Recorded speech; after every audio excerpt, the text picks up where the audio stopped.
UN interim force in Lebanon has reported that Israeli drones dropped 4 grenades near its personnel while they were clearing obstacles near the Blue Line. This attack is among the most serious against the UNIFIL since the November ceasefire, with 1 grenade landing just 20 meters from peacekeepers and 3 others about 100 meters away. The drones were seen returning south of the Blue Line.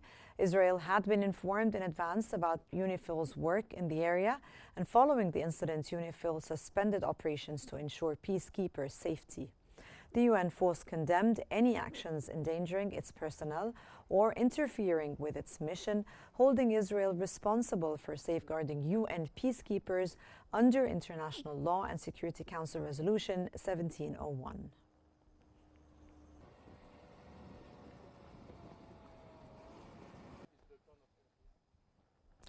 Lebanese President Joseph Aoun has called for upholding the values of solidarity and social cohesion to forge a united Lebanon founded on love, justice, and human dignity.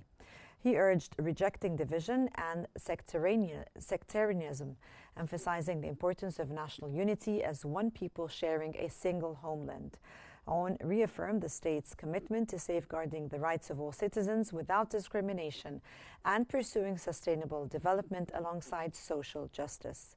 His message highlights the urgent need for harmony and equal rights to build a resilient, inclusive society capable of overcoming Lebanon's challenges and securing a prosperous future for all its people.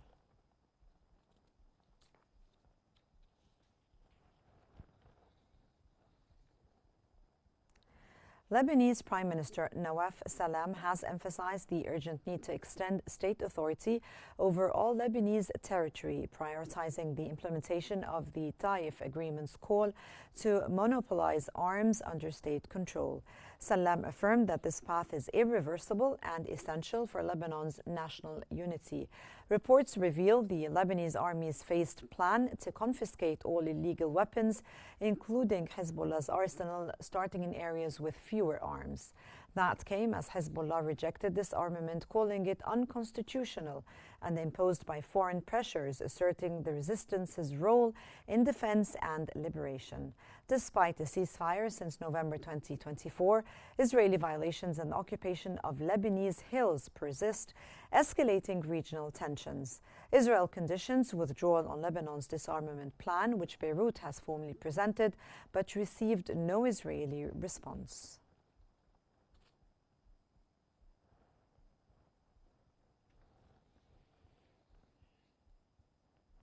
And moving on to Damascus, where Syrian media has reported an explosion caused by leftover war munitions near Damascus International Airport.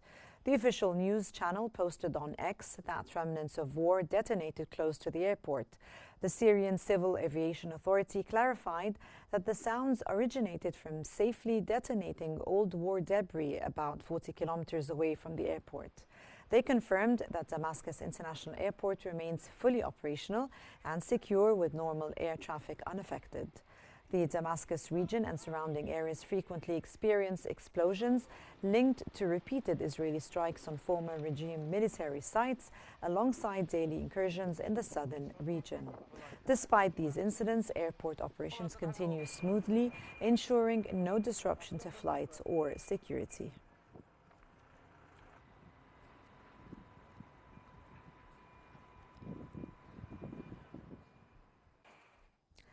And moving on to Russia, where President Vladimir Putin has highlighted the mutual benefits of agreements with China, emphasizing that Russia will supply over 100 billion cubic meters of gas to China at market prices. In a recent press conference, Putin noted the rising global demand for energy and firmly opposed Ukraine's accession to NATO, stating Russia's position remains unchanged. Putin clarified that Russia's military actions in Ukraine are not about territorial conquest. He expressed willingness to meet Ukraine's President Vladimir Zelensky, but questioned the effectiveness of such talks. Additionally, Putin revealed the security guarantees for Ukraine were not discussed during his Alaska summit with U.S. President Trump, underscoring ongoing complexities in diplomatic efforts.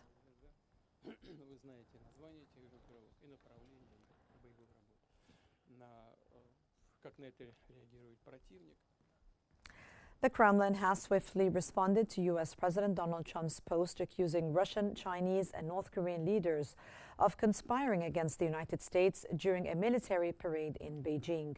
Russian presidential aide Yuri Ushakov denied any such conspiracy, stating that Vladimir Putin, Xi Jinping, and Kim Jong-un have no plans against the U.S. He emphasized that everyone understands the role the U.S., the Trump administration, and Trump himself play on the global stage. Earlier, Trump has addressed Xi Jinping on his social platform, urging him to send warm regards to Putin and Kim, accusing them of plotting against America.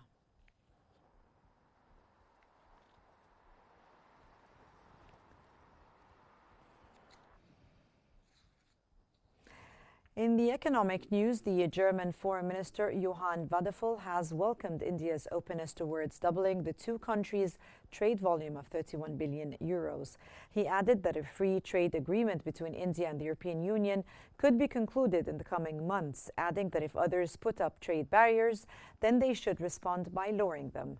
For his part, the Indian counterpart, Subramaniam Jaishankar, noted that it was in their mutual interest to lower tariffs and find other ways of expanding businesses and economic cooperation.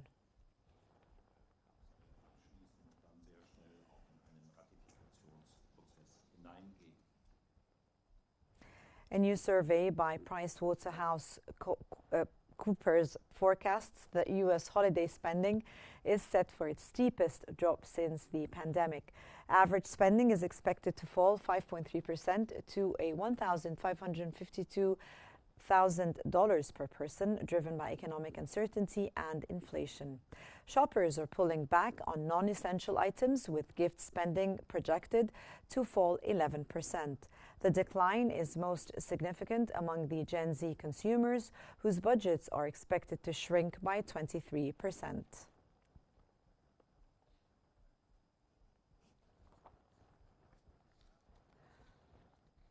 Reuters has reported that OPEC Plus is considering another increase in oil production at a meeting on Sunday, a move that would accelerate the unwinding of its output cuts to regain market share.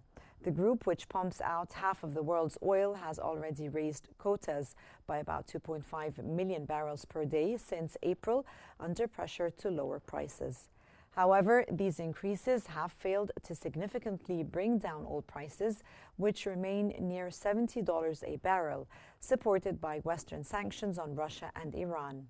If approved, the new production boost would begin to unwind a second layer of cuts, about 1.65 million barrels per day, more than a year ahead of schedule.